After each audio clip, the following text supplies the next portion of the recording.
నమస్తే. Spiritual, motivation, educational వీటికి సంబంధించి ఇంటర్వ్యూస్ ఇవ్వదలుచుకున్న వాళ్ళు కింద నంబర్ కి కాంటాక్ట్ చేయండి. నమస్తే, వెల్కమ్ టు అవర్ ఛానల్. నేను పద్మిని. ప్రస్తుతంతో పాటు ప్రముఖ ఆధ్యాత్మికవేత్త, ఆస్ట్రాలజర్, అమ్మవారి సేవకులు, దత్త గణపతి ఉపాసకులు మురళీధర శర్మ గారు మనతో పాటు ఉన్నారు. మాట్లాడదాం. నమస్కారం అండి. మహాదేవ శ్రీమాత్రే నమః. మురళి గారు, అమ్మ పిసినారితనం అత్యంత దిక్కుమాలిన ఇది అనుకోవచ్చు. ఏమంటారు, లోభత్వం చూపించడం అనేది పరమ అసహ్యకరమైనటువంటి స్వభావం.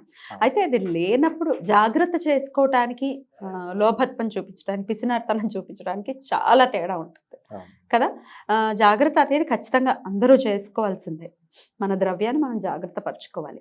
కానీ అవసరం ఉన్న చోట కూడా అత్యంత దరిద్రంగా పిసినార్తనం చూపించడం, లేకపోతే ఈ పిసినార్తనం ఎలా అంటే ముఖ్యంగా ఏదైనా దానాలు ధర్మాలు చెయ్యాలి అనుకున్నప్పుడు మరీ ఎక్కువగా వచ్చేస్తుంది ఈ పిసినార్తనం.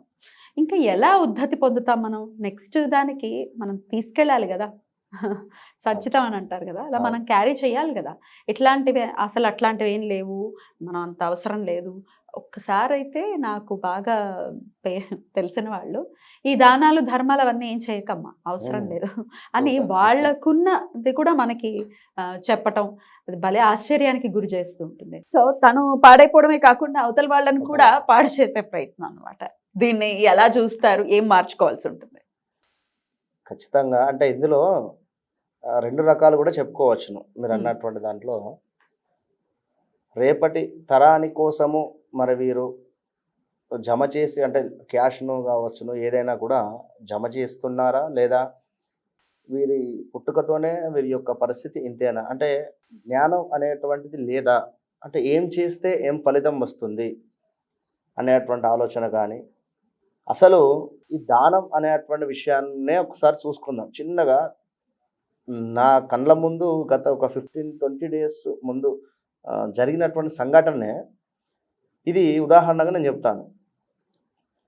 మా యొక్క దేవాలయం దగ్గర కానీ లేదా అపార్ట్మెంట్లో వాచ్మెన్ ఉదాహరణకు, అంటే మనము రోజు కూడా నిత్యము కూడా బిజీ లైఫ్, అందరూ ఆఫీస్ కావచ్చును లేదా ఇంకేదైనా జాబ్లో కావచ్చును వెళ్ళేటువంటి సందర్భాలు.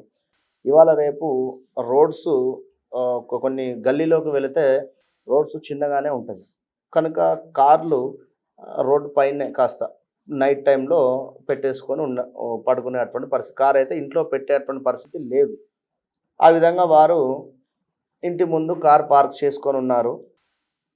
ఈ యొక్క వాచ్మెన్కు పాపము ఎప్పుడైనా నెల రాగానే 1000 రూపాయల లేదా 2000, అంటే జీతం అనేటువంటిది కాదు, జనరల్గా ఏదో ఒక బోనస్ రూపకంగా కానీ వారు సంపాదించుకునేటువంటి మనీలో వారికి ఒక 10,000 వస్తాయి కావచ్చు నెలకు, అందులో నుండి ఒక 500 లేదా 1000 రూపాయలు. అబ్బా మా సార్ మంచివారు అని చెప్పి తనకు మనసులో ఒక ఫీలింగ్ అనేటువంటిది ఉంది అక్కడ. అదేవిధంగా అదే అపార్ట్మెంట్లో మరొక వ్యక్తి కూడా ఉన్నాడు. అతనికి చక్కగా కూడా ఒక పెద్ద కారే ఉంది.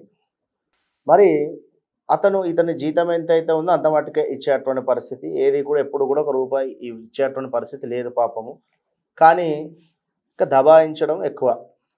ఇట్టి సందర్భంలో ఒక నైట్ కొంతమంది ఆకతాయి కుర్రవాళ్ళు వాళ్ళు వెళ్ళేటువంటి సందర్భంలో బండి మీద ఆ యొక్క కారుకు డ్యాష్ ఇచ్చారు. అంటే సైడ్ మిర్రర్ కావచ్చును లేదా ఆ సైడ్కు కాస్త డెంటింగ్ చేసుకునేటువంటి విధంగా ఆ యొక్క కారు, మంచి కారు డ్యామేజ్ అయింది. ఆ సమయంలో మేము చూస్తూనే ఉన్నాము. అంటే జనరల్గా వారు ఈ యొక్క కార్ ఓనర్కు ఇన్ఫర్మేషన్ ఇచ్చిన లేదా కార్ ఓనర్కు చెప్పిన ఆ క్షణము వారిని వెంబడించడం అయినా ఏదైనా జరగవచ్చును. అంటే ఏది, ఈ యొక్క వాచ్మెన్ మనసులో తన మీద మంచి స్థానం ఉన్నట్టయితే ఖచ్చితంగా ఆ పని చేస్తుండే.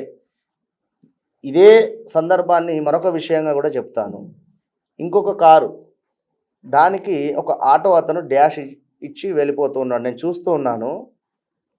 ఈ వాచ్మెన్ వేరే ఆటో తీసుకొని వెళ్ళి అతన్ని పట్టుకొని తీసుకొని వచ్చి ఈ యొక్క కార్ ఓనర్కు కల్పించాడు. ఇట్లా చేసి వెళ్ళాడు ఇతను అని చెప్పి. అంటే తన యొక్క దానం చేసినటువంటిది ఉపయోగపడింది ఇక్కడ. అంటే మనకు రక్షణ లాగా. ఇప్పుడు ఆ కారుకి అయినటువంటి డ్యామేజ్ ఒక 10,000. ఆ 10,000 రూపాయలు ఆ యొక్క ఆటో అతను ఇచ్చి వెళ్ళిపోయి ఉన్నాడు. మొట్టమొదటిసారి అయినటువంటి కారు డ్యామేజ్ కూడా ఎక్కువనే ఉంటుంది. కానీ అప్పుడే కోరుకున్నాడు.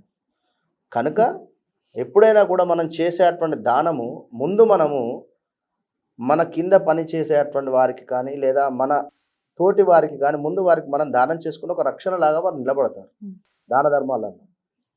మరి వీరు రక్షణలాగా మనకు నిలబడము మనకు ముఖ్యము.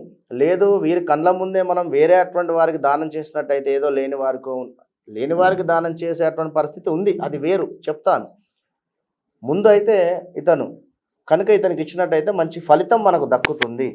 రెండవ విషయం వచ్చినట్టయితే ఇందాక మనం చెప్పుకున్నటువంటి విధంగా లేనివారు లేదా ఇంకా ఎవరికైనా ఉన్నటువంటి విధంగా ఉన్నట్టయితే వారికి ఏదైనా వస్తువులు కొనియాలి, డబ్బు ఇవ్వకుండా వారికి అవసరం నిమిత్తము గ్యాసా లేదా అనుకుంటే బియ్యమా లేదా అనుకుంటే నెలసరి సామాన్ల ఇట్లా ఏవైనా కూడా వారికి ఆ యొక్క వ్యాపారి అంటే మధ్యవర్తి ఉండేటువంటి మనిషి కొన్నేళ్ల నుండి కూడా ఇదే విషయాన్ని చేస్తున్నాడు. అంటే రైతులు బాధపడుతున్నారా లేదంటే టమాటా అంటే ఇప్పుడు టమాటా రేటు పెరిగిందని కాదు, అంటే ఏదైనా వాళ్ళ దగ్గర తక్కువ రేటుకు తీసుకోవడం ఇక్కడ ఎక్కువ రేటుకు అమ్మడము వారి బాధ అనేటువంటిది ఈ యొక్క మనీకి ఖచ్చితంగా కూడా తాకుతుంది. ఇదైనా లేదా ఒక లిక్కర్ షాప్ ఉంది, తను లిక్కర్ అమ్మడమే ఆ వచ్చేటువంటి మనీ అంటే ఇది ఈ విధంగా నెగిటివ్ మనీ అనేటువంటిది రావడము.